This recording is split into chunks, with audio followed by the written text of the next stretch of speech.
By the time I hit high school, it was the late 60s.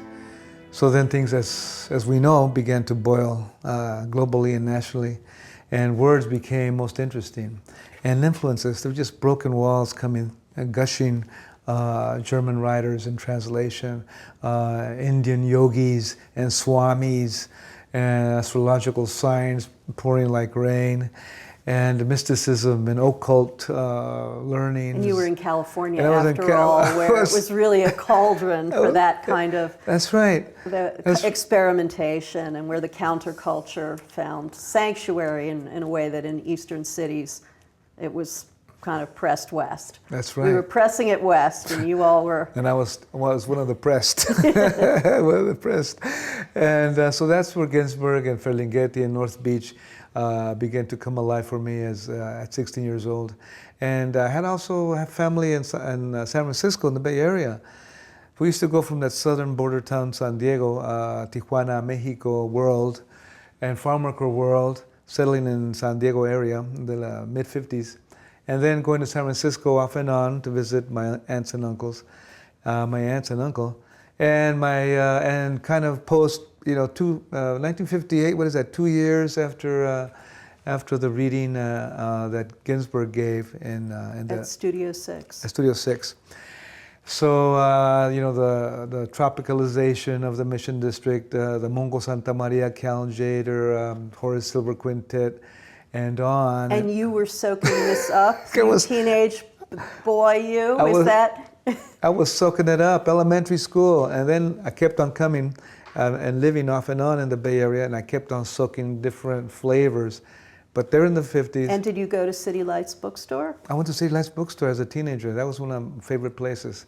And kind of strolling in and just feeling good about it. And then going downstairs and looking at all those cool books, Indian journals by Ginsberg, and Buddhism books, and theosophy books, and whatever mystical stuff I could find, because that's what really attracted me. So that's how I would describe my contact and immersion and friendship with Ginsberg and City Lights and the Beats.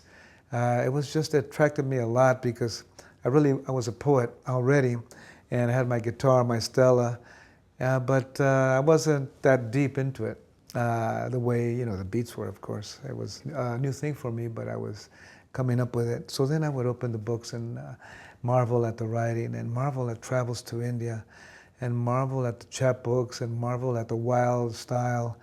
And it spoke to me because I was growing up in a wild world, and I grew up as a wild boy, because there were no, there was nothing that was square, and nothing that was, fit me. So they were passing through a door into your world, a much more open world, since Ginsberg came from a world that was much more constrained, and so much of his verse is struggling out of the constraints. That's it. You hit it on. You hit it on the nail, because I did feel constrained, even though I was in a migrating world. But I did feel very constrained because I couldn't get into the center of things, because I only spoke Spanish, and we were just, living on beans and rice and travel and stars and roosters and chickens in the backyard. But as you list all of those individual items, you're already giving us a Whitmanian poem, which is to say a Ginsbergian poem, right? There's a tradition of poetry and you write in that tradition of lines longer than the page that hold experience larger than a page can hold. That's true. Right? And larger than one ego or one mind. Larger than one ego, that's right. And that was the magic of it all. It's putting many selves out on a page and beyond the page into performance and jazz and music and Thelonious Monk in LA at Shelley's Manhole and all that. You're right. Right, and all that crowdedness and multiplicity and jumble and refusal of rationality or of hierarchy, that was working for you. You know me very well. Well, I know your work, and as you just began to narrate your childhood, it sounded like one of the happier chapters of a Ginsberg poem. So I can see why it worked for you. That was my world, that was my world. I didn't really know not the solitary poet. I knew the solitary poet. The scholarly poets of the East Coast. Yeah, the kind of, right. the page academy style, which is excellent, you know, bravo. But I knew more of the wildcat. Yeah, I love, the wildcat. I love that phrase. When we met last time, we started to talk about your poetry, about you as a poet, and I was hoping that this time we could get even closer to the actual words that are both on the page and in everybody's ears, and the words you use in performance. You write in New York State of Mind, with the pen I'm extreme. And you know, all over your work, you are reminding us again and again of the power of the poem. You say, I kick a skill like Shaquille holds a pill. And you write, you know you got, this is in halftime, you know you got the mad fat fluid when you rhyme. And you know, person who doesn't know that vernacular might need some translation, and I know you'll give it, but there's this consistent message that poetry is energy, power. Yeah, I noticed the power in poetry through rap music when I was a kid. It was a guy named Tila Rock, and he made a song called It's Yours, commentating, illustrating, description giving, adjectives. He was saying words like a teacher would say, but it was a rhythm to it, and the track, the beat underneath of it was hard, and it was like he created these visuals in my head, and I said, this guy's amazing. You know, it was guys like him that drew me in, and I started to see like the power of words, especially with rhythm. You just described something that happens to all poets. They begin to hear other poets. They begin to hear poetry in language, and you just isolated different elements. On the one hand, the sound of rhyme. You also mentioned visual, right? A poet's capacity to conjure images visually. Can I hear a little more of him?